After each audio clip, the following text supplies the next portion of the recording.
கர்த்தரின் பாட்டை அந்நிய தேசத்தில் பாடுதல் பற்றி சங்கீதங்கள் என்ன சொல்கின்றன என்பதை இன்றைக்கு பார்க்க இருக்கிறோம். முக்கியமான ஒரு கேள்விக்கான பதிலையும் பார்க்க போகிறோம். தங்களுடைய பாவங்களை மன்னித்து தங்களை விடுவிக்குமாறு சங்கீதக்காரர்கள் ஜெபிக்கிறார்கள். ஆனால் எதிரிகளை அழிக்குமாறு வேண்டுகிறார்கள். தேவனுடைய பிள்ளைகள் இப்படியாயிருப்பார்கள். சத்துருக்களை சிநேகிக்க வேண்டும் என்று இயேசு சொல்லியிருக்கிறார். ஆனால் சங்கீதங்களில் சில வசனங்களை பார்க்கும்போது அவை வித்தியாசமானவையாக இருக்கின்றனவே என்கிற கேள்வி அநேகருடைய உள்ளங்களில் எழும்பத்தான் செய்கிறது. சங்கீதங்களை எல்லாம் ஆவியானவர் ஏவி சங்கீதக்காரர்கள் எழுதினார்கள் என்றால், இதுபோன்ற வசனங்களில் ஆவியானவருடைய நடத்துதல் எங்கே இருக்கிறது? ஆவியானவர் இப்படியா ஜெபிக்க சொல்லியிருப்பார் என்கிற கேள்வியும் அநேகருடைய உள்ளத்தில் எழும்புகிறது. இந்த கேள்விகள் நியாயமான கேள்விகள் தான். வேதாகமம் என்ன சொல்கிறது என்பதை நாம் பார்ப்போம். ஜெபம் பண்ணுவோம். இரக்கங்களில் ஐஸ்வர்யம் உள்ள எங்கள் நல்ல பிதாவே, இந்த உலகத்தில் பிறந்திருக்கிற ஒவ்வொருவரையும் இரக்கத்தோடு நடத்துவதற்குத்தான் நீர் ஆசைப்படுகிறேன். ஆனால் நடப்பவற்றை பார்க்கும்போது வித்தியாசமாக இருப்பது போல் தெரிகிறது. இதை நாங்கள் தெளிவாக புரிந்து கொள்வதற்கு எங்கள் கண்களை திறந்தருள வேண்டுமாய் எங்கள் அருமைநாதர் இயேசு நாமத்தில் வேண்டுகிறோம் பரமபிதாவே, ஆமேன். மனிதர்கள் ஆளுகை செய்கிறார்கள். ஆனால் அந்த ஆளுகைக்கு மேலாக தேவனுடைய ஆட்சி இருக்கிறது. இதை வேதாகமத்தில் நாம் பல இடங்களில் பார்க்க முடிகிறது. அகுஸ்தராயன் என்கிற ரோம பேரரசன் உலகெங்கும் குடிமதிப்பு எழுதப்பட வேண்டும் என்று ஒரு கட்டளை போட்டான். அந்த கட்டளை யோசேப்பையும் மரியாளையும் பெத்லஹேமுக்கு அழைத்து சென்றது. இயேசுவானவர் அங்குதான் பிறக்க வேண்டியிருந்தது. ஆனால் அவர்கள் பெத்லஹேமில் இல்லை. எனவே பெத்லஹேமுக்கு செல்லும்படியாக ராஜாவின் கட்டளை அவர்களை தூண்டியது. இயேசுவானவருடைய வாழ்க்கையின் துவக்கத்தில் மாத்திரமல்ல, முடிவிலும் கூட அதிகாரத்தில் இருந்தவர்கள் இதுபோன்ற கட்டளைகள் சொல்வதை நாம் பார்க்க முடிகிறது. ஜனங்கள் எல்லாரும் கெட்டு போகாதபடிக்கு ஒரே மனுஷன் ஜனங்களுக்காக மரிப்பது நமக்கு நலமாயிருக்கும் என்று காய்பா எனும் பிரதான ஆசாரியன் இயேசுவை பற்றி சொன்னதாக வேதாகமத்திலே வாசிக்கிறோம். காய்பா என்ன நினைத்து சொன்னான் என்றால், இயேசு இப்படியே பேசிக்கொண்டு போனால் ரோமர்கள் வந்து நம்மை அழித்து விடுவார்கள். அப்படி நாம் எல்லாரும் அழிவதற்கு பதிலாக இயேசுவை அழித்து விட்டால் நல்லது என்று சொன்னான். ஆனால் இந்த வார்த்தை வேறே அர்த்தமுடையதாக இருக்கிறது. இயேசுவானவர் ஒருவர் நம்முடைய பாவங்களுக்காக மரித்ததினாலே ஜனங்கள் ரட்சிக்கப்படுவதற்கான வாய்ப்பு ஏற்பட்டது. மனிதனுடைய பார்வை சில சமயங்களிலே வித்தியாசமானவையாக இருக்கலாம். நம்முடைய பார்வையும் கூட சில சமயங்களிலே வித்தியாசமானவையாக இருக்கலாம். ஆனால் எல்லாவற்றையும் நன்மைக்கு ஏதுவாக தேவன் நடத்துகிறார் என்பதை வேதாகமம் நமக்கு தெளிவாக சொல்கிறது. அதை புரிந்து கொள்வதற்கு நாம் பிரயாசப்பட வேண்டும். நாம் விரும்பாத சம்பவங்கள் நிகழும்போது நமக்கு வேதனையாக இருக்கிறது. ஏன் இப்படி என்கிற கேள்வியை நாம் கேட்கத்தான் செய்கிறோம். நாம் விரும்புவது போல எல்லாம் நடந்தால் நன்றாக இருக்குமே என்று நாம் யோசிக்கவும் செய்கிறோம். யூத ஜனங்களை பாபிலோன் ராஜா சிறைப்படுத்தி சென்று பாபிலோனுக்கு கொண்டு போன போது பாபிலோனின் ஆறுகள் அருகே அவர்கள் புலம்பி ஒரு பாடலை பாடுகிறார்கள். அவர்களை சிறைப்படுத்தி சென்றவர்கள் சியோனின் பாடல்களை பாடுங்கள் என்று அவர்களிடத்தில் கேட்கிறார்கள். கர்த்தரின் பாட்டை அந்நிய தேசத்தில் நாங்கள் பாடுவது எப்படி என்கிற ஒரு கேள்வியை சங்கீதக்காரர்கள் இந்த சங்கீதத்திலே எழுப்புகிறார்கள். தேவனை புகழ்ந்து நாங்கள் பாட வேண்டும், தேவனை போற்றி பாட வேண்டும். ஆனால் அந்நிய தேசத்தில் சிறைப்பட்டு கிடைக்கிற நிலையில் நாங்கள் எப்படி இந்த பாட்டை பாட முடியும்? பாட்டை பாடுவதற்கு மனதில் உற்சாகம் இல்லை. பாட்டின் வார்த்தைகள் அர்த்தமுடையவை. ஆனால் அந்த பாட்டுகள் என்ன சொல்கின்றனவோ அதுபோன்று இன்றைக்கு எங்களுடைய வாழ்க்கை இல்லை. நாங்கள் எப்படி பாடுவது என்கிற கேள்வியை எழுப்புகிறார்கள். இது ஒரு குழப்பமான கேள்விதான். ராஜாதி ராஜாவாக கர்த்தர் இருக்கும்போது தீமையின் அச்சுறுத்தல்கள் இருப்பது ஏன்? தேவன்தான் ஆளுகை செய்கிறார் என்றால் ஏன் இது போன்ற பிரச்சனைகள் வருகின்றன? உலகம் இப்பொழுது அந்நிய தேசமாக மாறி வருகிறது. இது நம்முடைய தேசமாக இல்லை, நாம் வாழத்தகுந்த இடமாக இல்லை. அநியாயங்கள் பெருகி வருகின்றன. பாவம் அதிகமாக உலகத்தை சீர்கெடுத்து கொண்டிருக்கிறது. எனவே இது நமக்கு அந்நிய தேசமாக இருக்கிற சூழ்நிலையில் நாம் எப்படி விசுவாசமாக வாழ்வது? தேவனே ராஜாதி ராஜா, அதிகாரம் உள்ளவர், நீதியாக நியாயத்தீர்ப்பு செய்கிறவர், தேவனே நித்திய ஒருபோதும் கைவிடாத அடைக்கலம், இக்கட்ட காலத்தில் துணை என்றெல்லாம் வேதாகமம் சொல்கிறது. அது உண்மைதான். இதெல்லாம் உண்மையாக இருந்ததென்றால் தேவன் தலையிடவில்லையா? தீமையை ஏன் அவர் அனுமதிக்கிறார்? தேவனுடைய ஆளுகையில் தீமை பெருகும்போது எல்லோருக்குமே குழப்பம் வரத்தானே செய்கிறது. ஆம், இந்த குழப்பம் யாருக்குத்தான் இல்லை. சங்கீதங்களில் காணப்படுகிற முரண்பாடான தன்மை ஒன்று இருக்கிறது. தேவன் அமைதியாக இருப்பது போல தோன்றும் போது சங்கீதக்காரர்கள் நடந்து கொண்ட விதம் முரண்பாடாக தெரிகிறது. தேவன் அமைதியாக இருப்பதாகவும் சொல்கிறார்கள், தேவ பிரசன்னம் காணப்படுவதாகவும் சொல்கிறார்கள். அவர் ஒன்றும் செயல்படவில்லை என்று சொல்கிற அதே சமயத்தில் அவர் நம்மோடு இருக்கிறார் என்று சொல்கிறார்களே, இது எப்படி சொல்ல முடிகிறது? ஆம், நிஜம் என்ன என்பதை நாம் புரிந்து கொள்ளும் போது நாம் அதை தெளிவாக கையாளுவதற்கான பலனும் ஞானமும் நமக்கு கிடைக்கும். மரணத்தின் வாசலில் இருந்த சங்கீதக்காரர்கள் தங்களுடைய பிரச்சனைகளை பற்றி சங்கீதங்களில் எழுதியிருக்கிறார்கள். வியாதியும் மரணமும் தேவ மக்களுக்கும் வரும், இதை பற்றி சங்கீதங்கள் பேசுகின்றன. பலனின்றி புல்லை போல வாடினார்கள், சாப்பிட முடியவில்லை. மரித்தவர்கள் ஒருவரை போல எண்ணப்பட்டார்கள், பிரேத குழியில் கடத்தப்பட்டவர் போல இருந்தார்கள்.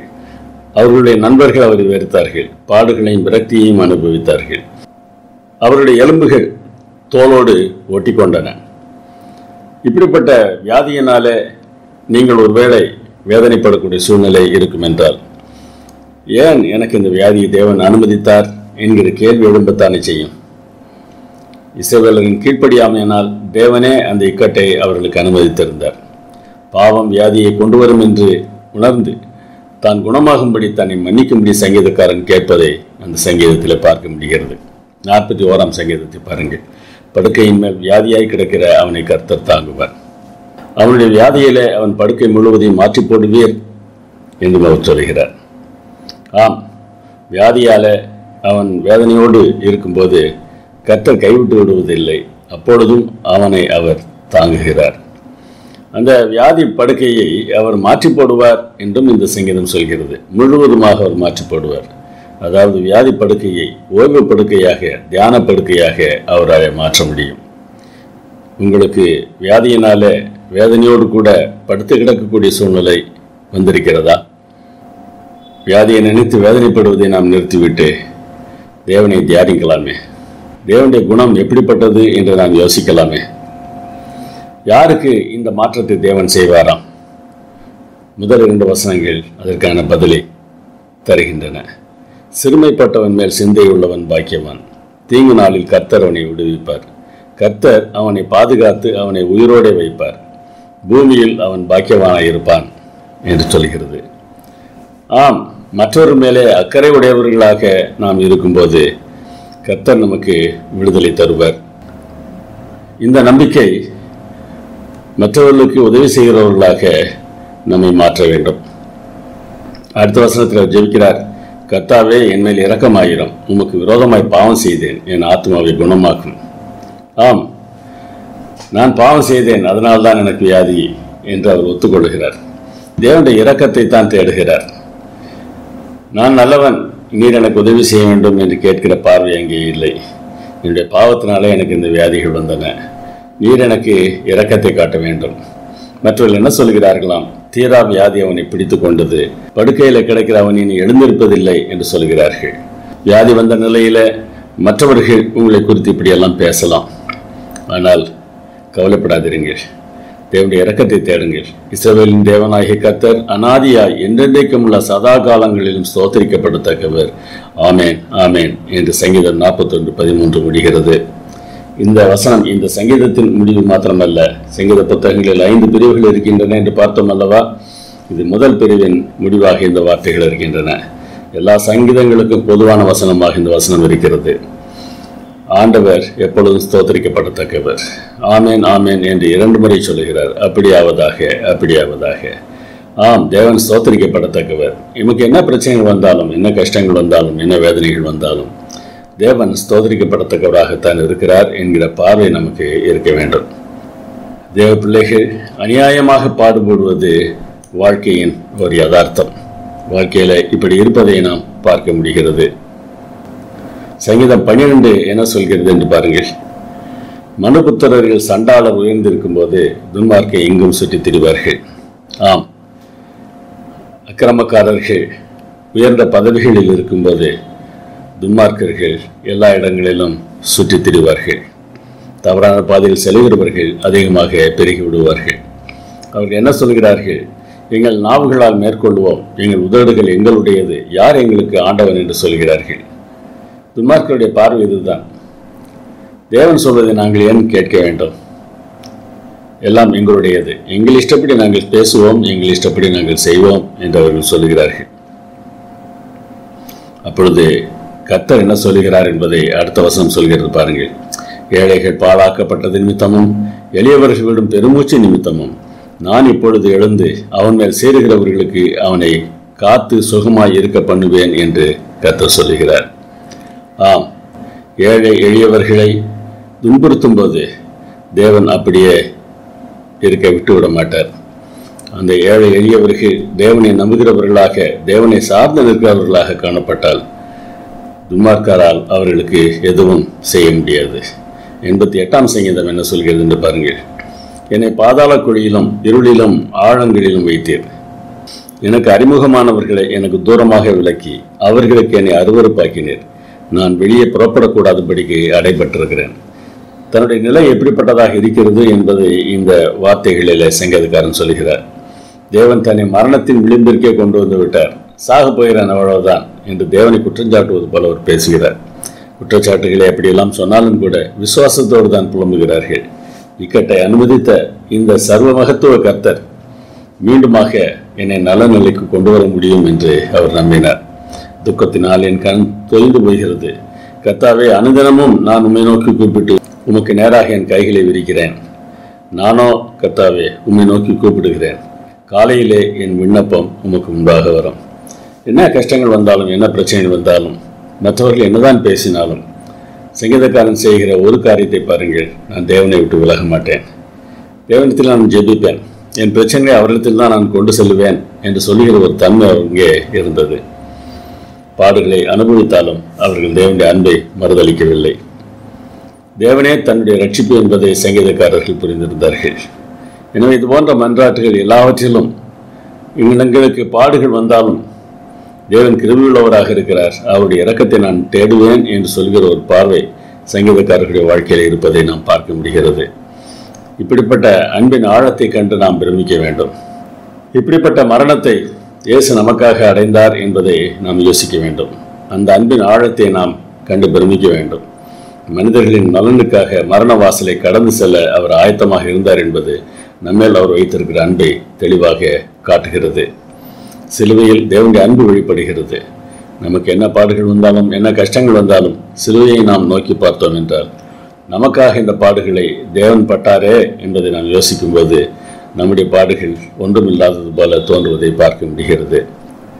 நமக்கு வருகிற பாடுகள் நம்முடைய நலனுக்காக தேவனால் அனுமதிக்கப்பட்டவை.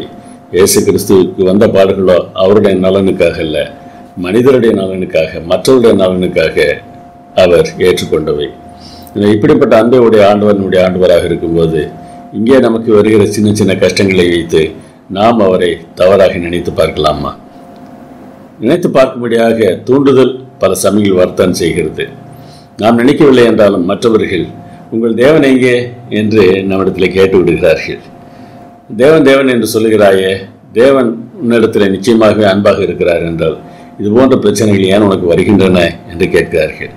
தேவன் எங்கே என்கிற இந்த கேள்வி சங்கீதக்காரனுக்கு அதிக வேதனையை கொடுத்தது. ஏன் அப்படி அதிக வேதனையை கொடுத்தது? மற்றவர்கள் பார்த்து கேவலமாக பேசக்கூடிய அளவிற்கு அவருடைய பிள்ளையாக என்னுடைய வாழ்க்கையிலே தேவன் அக்கறை காட்டாதவர் போல இருக்கிறாரே என்ற எண்ணம் அவருக்கு மிகுந்த வேதனையை கொடுத்தது. அப்பொழுது அவர் பாடுகிற பாடல்களை பாருங்கள். மானானது நீரோடைகளை வாஞ்சித்து கதறுவது போல தேவனே என் ஆத்மா உம்மை வாஞ்சித்து கதறுகிறது. என் ஆத்மா தேவன் மேல், ஜீவனுள்ள தேவன் மேலேயே தாகமாயிருக்கிறது. நான் எப்பொழுது தேவனுடைய சந்நிதியில் வந்து நிற்பேன்? ஆம், கஷ்டங்கள் எல்லாம் இருந்தாலும் சங்கீதக்காரனுடைய தேடுதல் தேவனை நோக்கித்தான் இருக்கிறது. நல்ல உதாரணங்களை சொல்லுகிறார். தாகத்தோடு இருக்கிற மான் எங்கே நீரோடை கிடைக்கிறது என்று தேடி சொல்லுமோ அதுபோல நான் உன்னை தேடி வருகிறேன். ஏன் அந்த வேதனை அவருக்கு? உன் தேவன் எங்கே என்று அவர்கள் நாள்தோறும் என்னிடத்தில் சொல்லுகிறபடியால் இரவு பகலும் என் கண்ணீர் எனக்கு உணவாயிற்று என்று சொல்கிறார். வேதனை அதுதான்.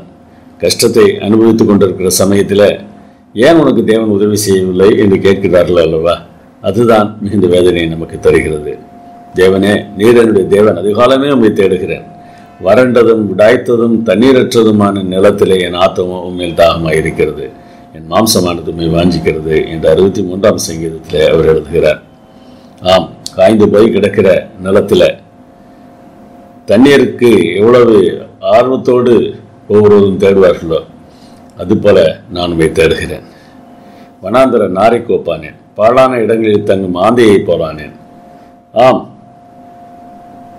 பறவைகளை எல்லாம் உதாரணமாக சொல்கிறார். அந்த பறவைகள் இருப்பது போல நான் இருக்கிறேன். நித்திரை இல்லாமல் வீட்டின் மேல் தனித்திருக்கும் குருவியை போல இருக்கிறேன். ஆம், தன்னுடைய கூட்டிலே இல்லாமல் வெளியே மனிதனுடைய வீட்டிலே இருக்கிற ஒரு குருவியை போல நான் இருக்கிறேன். அவருடைய கஷ்டங்கள் என்ன என்பதை அவர் இங்கே தெளிவாக சொல்கிறார். நான் தனிமையாக இருந்து வாடுகிறேன். எனக்கு உதவி செய்வதற்கு யாரும் இருப்பதாக தெரியவில்லை. தேவரீரே என்னை ஒதுக்கி விட்டீரே, பிற மனிதனுடைய உதவி எனக்கு எங்கே இருந்து கிடைக்கும்? தேவன் என்னை பிரித்து விட்டீரா, என்னை ஒதுக்கி விட்டீரா? ஆம், அப்படிப்பட்ட ஒரு வேதனையான அனுபவம் ஒருவேளை உங்களுக்கு வரும் என்றால் அந்த வேதனைக்கு மத்தியிலும் அவர் சொன்ன வார்த்தைகளை மறந்து விடாதிருங்கள். மானானது நீரோடைகளை வாஞ்சித்து கதறுவது போல நான் உம்மை தேட விரும்புகிறேன். இந்த சூழ்நிலையில் இருந்தாலும், எல்லாம் அழிந்து விட்டது போல தெரிந்தாலும் தேவனையே நான் நோக்கி கூப்பிடுவேன். தேவன் தலையிடாவிட்டால் தப்புவதற்கே வழி இல்லாதது போன்ற நிலை இருக்கிறது. ஆனால் தலையிடுவதாக தெரியவில்லை. விடமாட்டேன், உம்மை நம்புவேன், நீர் நிச்சயமாக தலையிடுவீர். தேவனுடைய இரக்கத்தை சார்ந்து தேவனுடைய பிள்ளைகள் ஜெபிப்பதை நான் பார்க்க முடிகிறது. தேவன் காணப்படாதது போல தோன்றிய அந்த சமயத்தில் சங்கீதக்காரன் எவ்வாறு நடந்து கொண்டார் என்பதை யோசித்து பாருங்கள். ஒரு ஜெபத்தை பாருங்கள். சங்கீதம் 39:12. கர்த்தாவே, என் ஜெபத்தை கேட்டு என் கூப்பிடுதலுக்கு செவிகொடும். என் கண்ணீருக்கு மௌனமாயிராதேயும். என் பிதாக்கள் எல்லாரையும் போல நானும் உமக்கு முன்பாக அந்நியனும் பரதேசியுமாய் இருக்கிறேன். இது என்னுடைய அனுபவம் மாத்திரமல்ல, என்னுடைய பிதாக்களும் கூட இப்படித்தான் அனுபவித்திருக்கிறார்கள். யாரை வேண்டுமானாலும் எடுத்துக்கொள்ளுங்களேன். ஆபிரகாம், ஈசாக்கு, யாக்கோபு, யோசேப்பு, மோசே போன்ற எந்த பக்திமானை வேண்டுமானாலும் எடுத்துக்கொள்ளுங்கள். இந்த பிரச்சனைகள் அவர்களுக்கு இல்லாமல் இருந்ததா? ஏன் இது போன்ற பிரச்சனைகளை தேவன் அனுமதிக்கிறார் என்பதை நாம் யோசித்து பார்க்க வேண்டும். நம்முடைய நலனுக்காக அவர் அதை அனுமதிக்கிறாரே தவிர வேறு எதற்காகவும் இல்லை என்பதை நாம் யோசித்துக் கொள்ள வேண்டும். முக்கியமாக சாத்தாண்டிய குற்றச்சாட்டுகளுக்கு மத்தியில் நாம் தேவனை நேசிக்கிறவர்கள் தான் என்பதை வெளிப்படுத்துவதற்கு இதைவிட வேற நல்ல வாய்ப்பு எங்கே இருக்கிறது? தேவன் அமைதியாக இருப்பது போல தோன்றினாலும் நான் அமைதியாக இருக்க போவதில்லை. நான் அவரிடத்தில் பேசிக்கொண்டுதான் இருப்பேன். நான் அவரிடத்தில் சொல்லி கொண்டுதான் இருப்பேன். என் ஜெபம் எப்பொழுதும் அவருக்கு நேராக சென்று கொண்டுதான் இருக்கும். தேவன் இல்லாதது போல தோன்றலாம், ஆனால் அவர் இங்கே தான் இருக்கிறார். ஏன் அப்படி நான் நம்ப வேண்டும்? முந்தின காலங்களில் எனக்கு அவர் செவி கொடுத்திருக்கிறார். அந்த தேவன் இன்றைக்கும் உயிரோடு தான் இருக்கிறார். எனக்கு செவி கொடுப்பார் என்கிற நம்பிக்கை எனக்கு இருக்க வேண்டும். தேவன் அமைதியாக இருப்பது போல தோன்றிய போது சங்கீதக்காரர்கள் என்ன செய்தார்கள் என்பதை நாம் மீண்டும் மீண்டுமாக கவனித்து வருகிறோம். தேவனிடம்தான் அவர்கள் சென்றார்கள், வேறு எங்கும் செல்லவில்லை. அதுபோன்ற சூழ்நிலை உங்களுக்கு வரும்போது நீங்கள் எப்படி நடக்கப் போகிறீர்கள்? உங்கள் விசுவாசத்தை நீங்கள் எப்படி காட்டப் போகிறீர்கள்? அவர் நல்லவர் என்பதை சொல்வீர்களா, இல்லை அவருக்கு என்ன அக்கறை இல்லை என்று சொல்லப் போகிறீர்களா?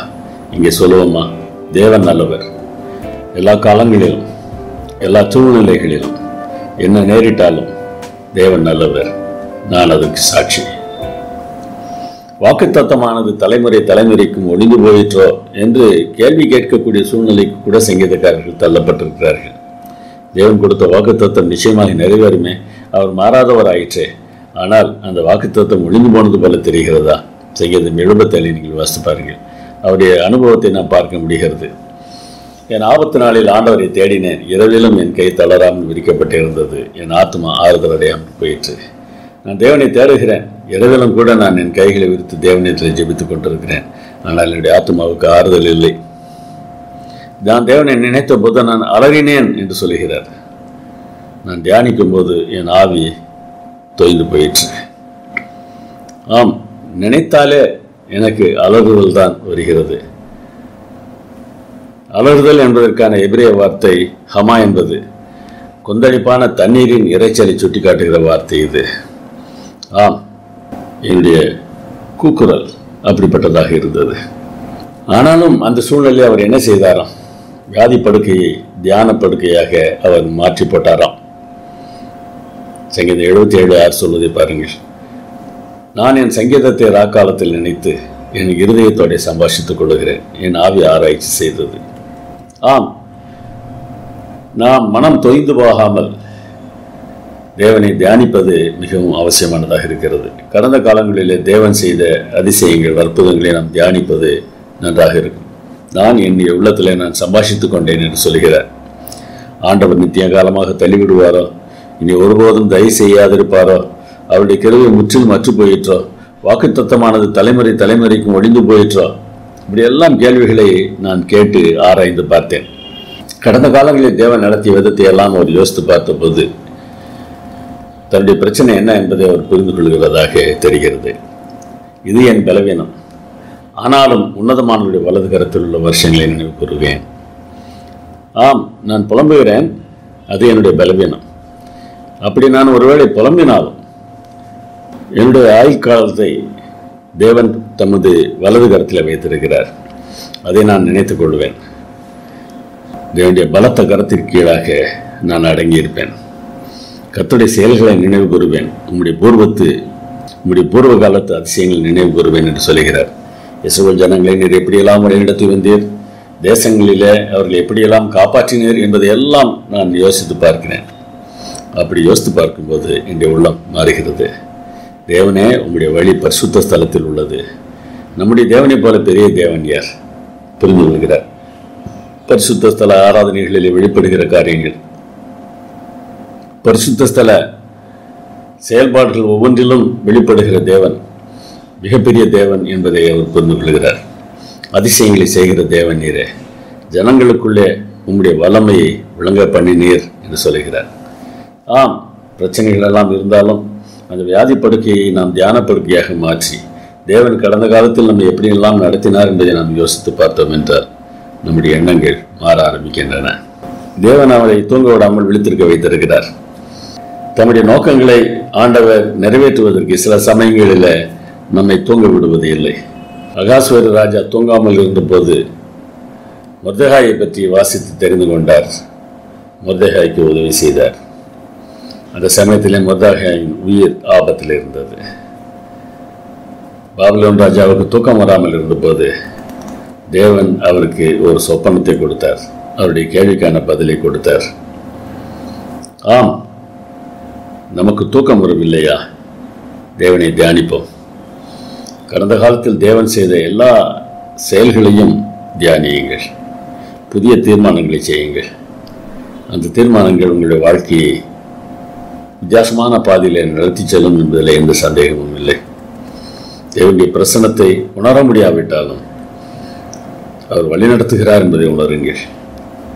தேவன் மறைவாக இருப்பது போல தெரியலாம், ஆனால் அவர் மறைவாக இல்லை.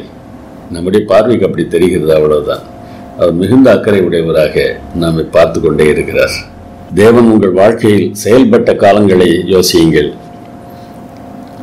தற்போது நீங்கள் சந்திக்கிற சூழ்நிலைகளை எதிர்கொள்ள நிச்சயமாக அவை பிரயோஜனமாக இருக்கும். முன்பு நடத்தின ஆண்டவர் இன்றைக்கும் நடத்துவார், இனிமேலும் நடத்துவார் என்கிற நம்பிக்கை நமக்கு வரும்போது மனதில் ஒரு தெளிவு பிறப்பதை நாம் பார்க்க முடியும். நீதிமான்களுக்கு இது போன்ற சோதனைகள் வரத்தானே செய்கின்றன. ஆனால் அவர்கள் சோதிக்கப்படாதபடிக்கு தேவன் என்ன செய்ய விரும்புகிறார், நாம் என்ன செய்ய வேண்டும் என்பதை யோசித்து பாருங்கள். ஆகாமியத்தின் கொடுங்கோல் உலகத்தில் தலை தூக்கும் போது நீதியுள்ள செங்கோல் அமைதியாகி விடுவதுதான் குழப்பமான விஷயமாக இருக்கிறது.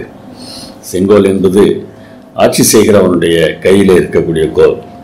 அது எப்பொழுது செங்கோல் என்று சொல்வார்கள்? நீதியாக நடந்தால் செங்கோல், தவறாக மோசமாக நடந்தால் அது கொடுங்கோல். ஆகாமியம் என்றால் துன்மார்க்கம், துன்மார்க்கத்தின் கொடுங்கோல் உலகத்தில் தலை தூக்குகின்றன. ஆட்சி செய்கிறவர்கள் நியாயமாக நடக்காமல் அநியாயமாக நடக்கும்போது நமக்கு எரிச்சலாக இருக்கிறது, கோபம் வருகிறது. நம்பிக்கை இழந்து நாமே ஏதோ செய்தாக வேண்டும் என்பது போல நாம் யோசித்து விடுகிறோம். ஆனால் தேவனுடைய பிள்ளைகள் தேவனை சார்ந்து நின்றிருக்கிறார்கள். தங்களுடைய பிரச்சனைகளை எல்லாம் தேவனிடத்தில் எடுத்து சென்றிருக்கிறார்கள். அந்த பிரச்சனைகளுக்கு மத்தியில் தேவன் நமக்கு போதுமானவராக இருந்து வெற்றியை தருவார் என்பதில் எந்த சந்தேகமும் இல்லை.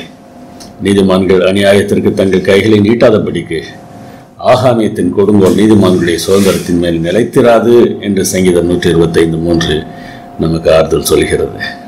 ஆம், பயப்பட தேவையில்லை. தேவனுடைய வார்த்தையை நாம் நம்புவோம். இப்பொழுது ஏதோ வித்தியாசமாக இருப்பது போல நமக்கு தெரியலாம். ஆனால் தேவனை நம்பி நாம் செயல்பட்டால் எல்லாம் நன்மையாக மாற முடியும் என்பதில் எந்த சந்தேகமும் இல்லை. தேவனே உமது சிங்காசனம் என்றென்றைக்கும் உள்ளது, உமது ராஜ்யத்தின் செங்கோல் நீதியுள்ள செங்கோலாயிருக்கிறது என்று சங்கீதம் 45:6 வாசிக்கிறோம். அவருடைய ஆட்சி நியாயமான ஆட்சி, நல்ல ஆட்சி. அந்த நம்பிக்கை நமக்கு பலத்தை தர வேண்டும். துன்மார்க்கர்கள் செழிக்கிறார்கள், தேவனை வெளிப்படையாக புறக்கணிக்கிறார்கள், மற்றவர்களை ஒடுக்குகிறார்கள். ஆனால் இது போன்ற பிரச்சனைகளை நாம் சந்திக்கும் போது சங்கீதக்காரன் என்ன செய்தாரோ அதை போல செய்வது தான் நமக்கு நிச்சயமாகவே பலன் தரும். வீணானவற்றில் நம்பிக்கையை வைப்பவர்கள் அழிந்து போவார்கள். நம்முடைய நம்பிக்கை வீணானவற்றின் மேல் அல்ல, தேவன் மேலே இருக்க வேண்டும். சங்கீதம் 73 முழுவதையும் வாசித்து பாருங்கள். 3ஆம் வசனத்திலிருந்து வாசித்து பார்த்தால் இந்த சங்கீதக்காரனை பற்றி தவறான எண்ணம் நமக்கு வருவதற்கு வாய்ப்பு இருக்கிறது. துன்மார்க்கர்கள் எல்லோரும் நன்றாக இருக்கிறார்கள், நான் கஷ்டப்படுகிறேன் என்று எழுதுகிறார். பின்னாலே அவர் சொல்லுகிற அந்த வார்த்தைகளை பார்த்து அவருடைய நோக்கங்களை நாம் தவறாக நினைத்துவிடக்கூடாது என்பதற்காக சங்கீதத்தை ஆரம்பிக்கும் போது என்ன சொல்கிறார் என்று பாருங்கள். சுத்த இருதயம் உள்ளவர்களாகிய இஸ்ரவேலருக்கு தேவன் நல்லவராகவே இருக்கிறார். தேவன் நல்லவர். ஆனால் யாருக்கு நல்லவர்? நம்முடைய இருதயம் சுத்தமானதாக இருக்க வேண்டும். தேவன் இப்படிப்பட்டவராக இருந்த போதிலும் என் கால்கள் தள்ளாடுதலுக்கும் என் அடிகள் சறுக்குதலுக்கும் சற்றே தப்பிற்று என்று சொல்லுகிறார். நான் சறுக்கி விழ இருந்தேன், நான் தள்ளாடி விழ இருந்தேன். ஏன் தள்ளாடி விழ இருந்தார்? துன்மார்க்கரை பார்க்கும்போது, அவருடைய வாழ்க்கையை பார்க்கும்போது எனக்கு பொறாமை வந்தது. நானும் இப்படி வாழ்ந்து விட்டால் என்ன, நான் எதற்கு நல்லவனாக வாழ வேண்டும் என்கிற எண்ணம் எனக்கு வரத்தான் செய்கிறது. ஆனால் நான் தப்பிவிட்டேன் என்று சொல்கிறார். இதையெல்லாம் அவர் யோசித்து பார்த்தபோது தேவனுடைய பரிசுத்த ஸ்தலத்துக்குள் பிரவேசித்தாராம். அங்கே அவருடைய முடிவை அவர் கவனித்து உணர்ந்தார். அதுவரைக்கும் இவையெல்லாம் என் பார்வைக்கு விசனமாயிருந்தது என்று அவர் சொல்கிறார். இந்த சங்கீதத்தை எழுதிய ஆசாப் தன்னுடைய வாழ்க்கையின் பிரச்சனைகளை தேவனுடைய ஆராதனைகளில், தேவன் அடையாளமாக ஏற்படுத்தி வைத்திருந்த அந்த சடங்குகளில் தேவனுடைய நடத்துதலை பார்த்தார். பொதுவாக நாம இருந்தாலும் சரி, சங்கீதக்காரர்களாக இருந்தாலும் சரி, நம் கண்முன்னராக இருக்கிற அக்கிரமத்தையே நாம் பார்த்து கொண்டிருக்கிறோம். அதனால தேவனுடைய கண்ணோட்டத்திலிருந்து ஒட்டுமொத்த காட்சியை நம்மால் பார்க்க முடியாமல் போய்விடுகிறது. நாம் முழுவதையும் பார்க்க வேண்டும். இப்பொழுது நடக்கிற 1-2 சம்பவங்களை மாத்திரமல்ல, முழு சம்பவங்களையும் நாம் பார்த்தோம் என்றால் நாம் சரியாக புரிந்து கொள்ள முடியும். துன்மார்க்கர் செழிப்பாக இருக்கிறார்கள் என்கிற எண்ணம் மாத்திரம்தான் அவருடைய மனதை ஆட்கொண்டு இருந்தது. விசுவாசம் பயன்பெற்றதோ என்கிற எண்ணம் அவருக்கு வந்தது. ஆனால் தேவனை உணர்ந்த போது, தேவனை நடத்துதலை புரிந்து கொண்ட போது அந்த எண்ணங்கள் எல்லாம் அவரை விட்டு ஓடி போய்விட்டது. உலகத்தில் தேவன் அதன் சகல தீமைகளுக்காக நியாயம் தீர்ப்பார் என்கிற வாக்குறுதியை நாம் நம்ப வேண்டும். பெரும்பாலான தீமைகள் இன்றைக்கு கண்டிக்கப்படாமல் இருப்பது போல தெரியலாம். ஆனால் அவருடைய வார்த்தையை நாம் நம்பினால் நமக்கு மனதில் ஆறுதல் நிச்சயமாக வரும் என்பதில் எந்த சந்தேகமும் இல்லை. எப்பொழுதும் உங்களுடைய பிரச்சனைகளையே நீங்கள் பார்த்து கொண்டிராதீங்கள். மேல் நோக்கி பாருங்கள், தேவனை பாருங்கள். உங்கள் ஆற்றல்களை எல்லாம் திரட்டி தேவனை நோக்கி பாருங்கள். அப்பொழுது வழியில் உடைத்து போக மாட்டீர்கள். நம்முடைய பிரச்சனைகளை விட பெரியவர் நம்முடைய தேவன். நம்முடைய பிரச்சனை எவ்வளவு பெரியது என்பதைத்தான் நாம் யோசிக்கிறோம். ஆனால் அதை தீர்ப்பதற்காக காத்திருக்கிற நம்முடைய தேவன் இந்த பிரச்சனைகள் எல்லாவற்றையும் விட மிக பெரியவர். அவரிடத்தில் விசுவாசத்தை வெளிப்படுத்துவதற்கு இது போன்ற சூழ்நிலைகளை நாம் பயன்படுத்திக் கொள்ள வேண்டும். உங்களுக்கு உதவுவதற்கு தம்முடைய கரத்தை சீக்கிரமாக நீட்டப் போகிறார். எளிய விசுவாசத்தோடு நீங்கள் உங்கள் கைகளை நீட்டுங்கள். அவர் வழிநடத்துவதற்கு அவர் கையை பிடித்துக் கொள்ளுங்கள். அவரை நீங்கள் அனுமதியுங்கள். போதும்.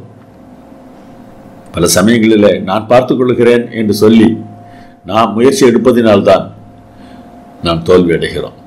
பலருக்கும் வேதனைகளை கொண்டு வருகிறோம். இயேசுவின் மேல் உள்ள விசுவாசத்தால் அவரை பற்றிக் கொள்ளும்போது நம்பிக்கை மிகுந்தவர்களாக நாம் மாற முடியும்.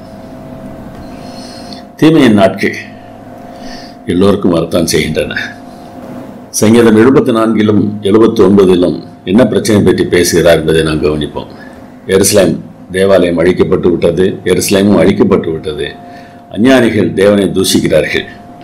இப்படி ஆண்டவர் அனுமதிக்கலாமா என்கிற கேள்வி சங்கீதக்காரருடைய உள்ளத்திலும் எழுப்புகிறது. அதை அவர்கள் சொல்லுகிறார்கள். மனிதர்களுக்கு என்ன எண்ணங்கள் எல்லாம் வருகின்றன என்பதை ஆவியானவர் இந்த சங்கீதங்களிலே வெளிப்படுத்துகிறார். இப்படியெல்லாம் போராட்டங்கள் வருகின்றன.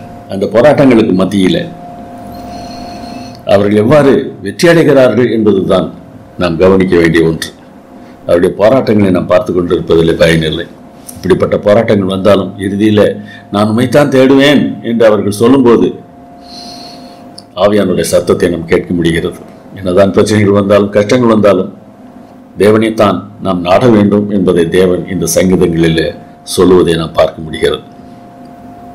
எங்களை ரட்சிக்கும் தேவனே, நீர் உமது நாமத்தின் மகிமை நிமித்தம் எங்களுக்கு உதவி செய்து உமது நாமத்தின் நிமித்தம் எங்களை விடுவித்து எங்கள் பாவங்களை நிவர்த்தியாக்கும், எங்களை உம்மோடு ஒப்புரவாக்கிக் கொள்ளும் என்று கேட்கிறார்.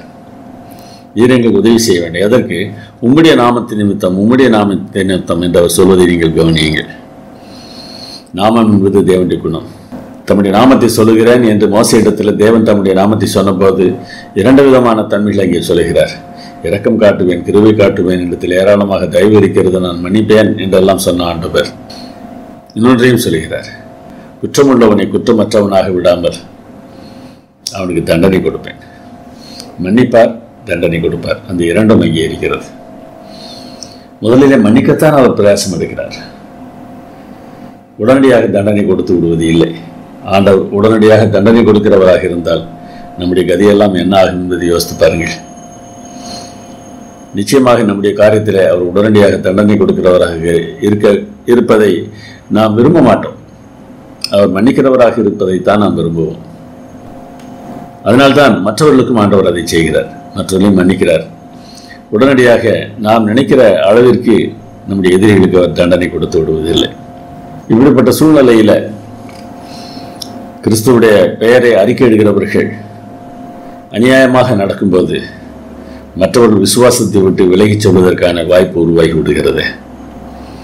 அதை குறித்து யோசித்திருக்கிறீர்களா?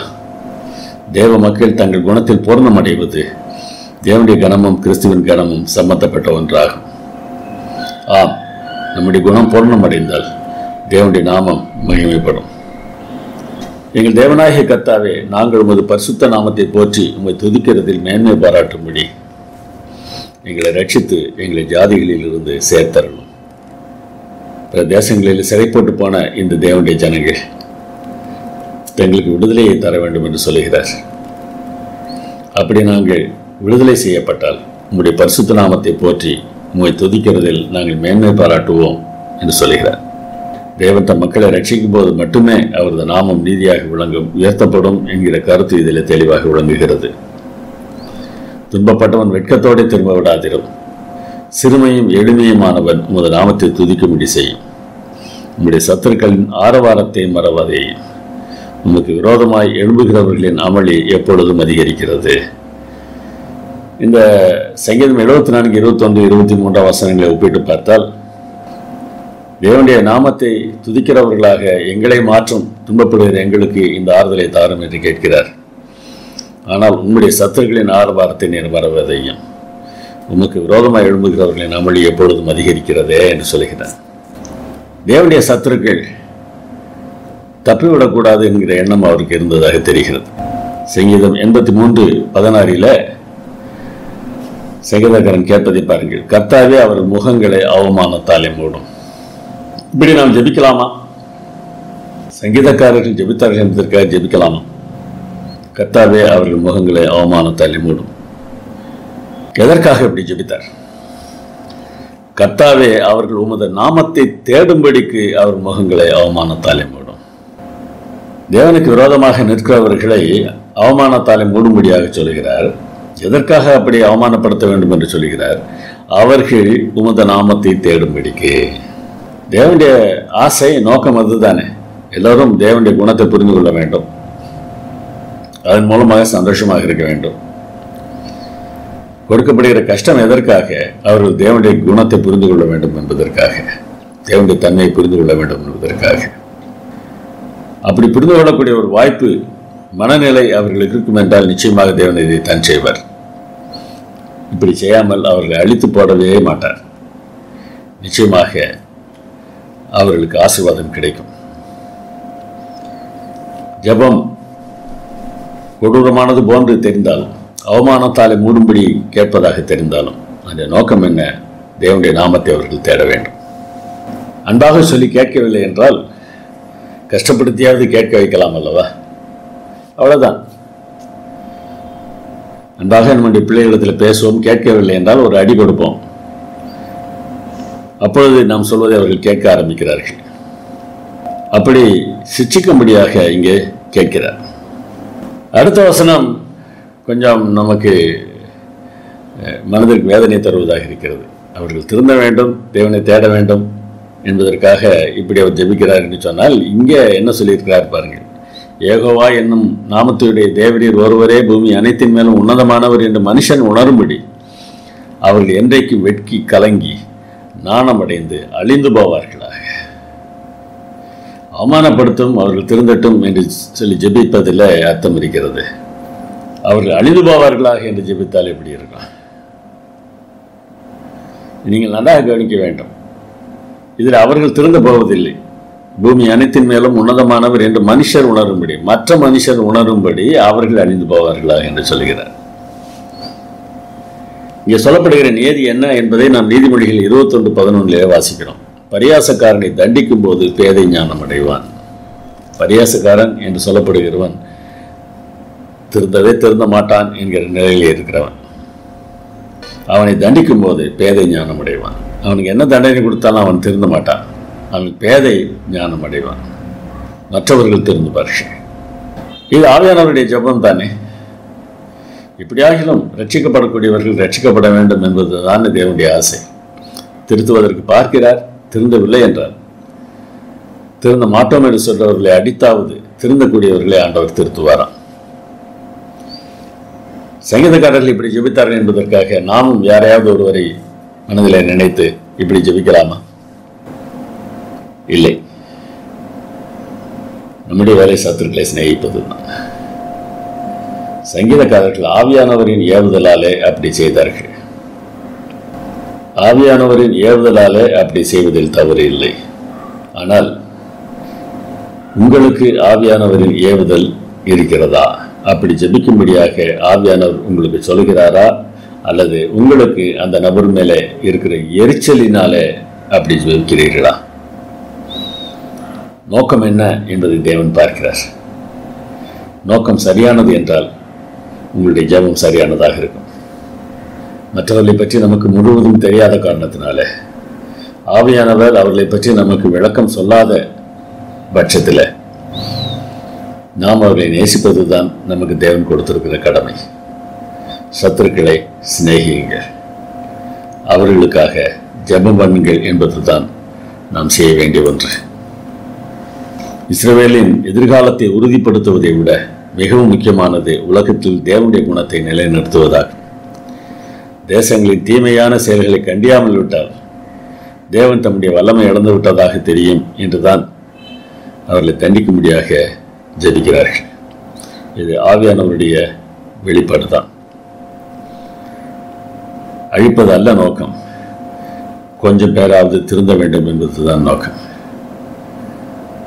ஆவியானவர் இவர் ஜெபிக்கும்படி சொன்னதுனாலே அந்த பக்திமான்கள் அப்படி ஜெபித்திருக்கிறார்கள். நமக்கு எல்லாம் புரிவது இல்லை, ஏன் இப்படி நடக்கிறது என்பதை நாம் புரிந்து கொள்ள முடிவதில்லை. அற்புதம் நிகழும் போது கூட தேவனுடைய பாதையை நாம் தெளிவாக புரிந்து கொள்ள முடியாமல் போய்விடுகிறது. சங்கீதம் 77 அவர் சொல்கிறதை பாருங்கள்.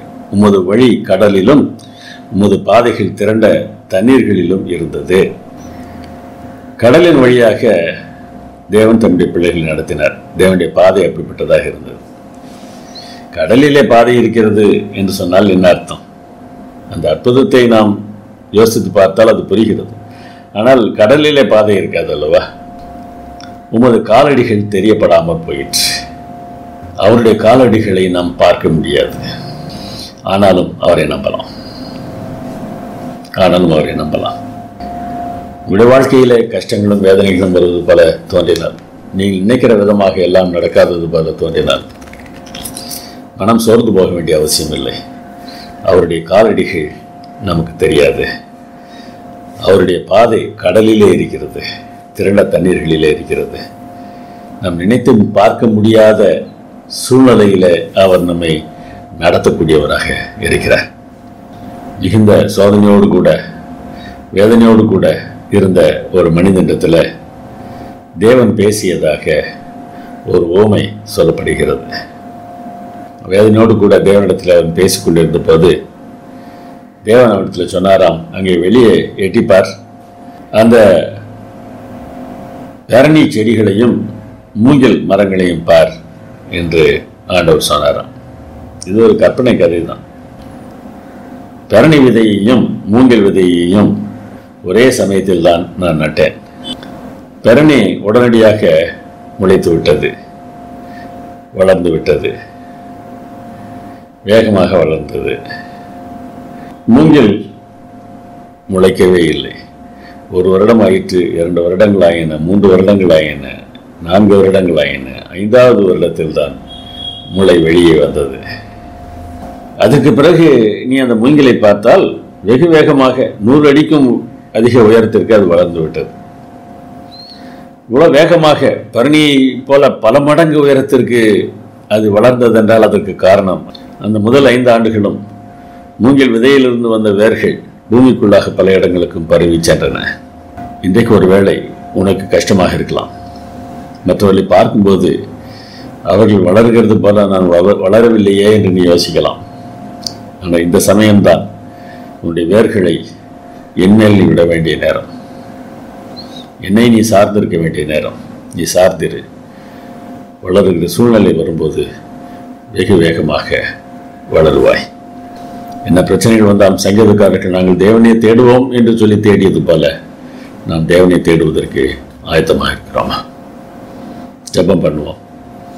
எங்கள் நல்ல பிதாவே, நீர் நல்லவர். எங்களுடைய வாழ்க்கையின் பிரச்சனைகளுக்கு தீர்வு உம்மிடத்தில் தான் இருக்கிறது. எங்கள் முயற்சிகளை நாங்கள் கைவிட்டு உம்மை சார்ந்திருப்பதற்கு உதவி செய்ய வேண்டுமாய் எங்கள் அருமைநாதர் இயேசுவின் நாமத்தில் வேண்டுகிறோம் பரமபிதாவே. ஆமென்.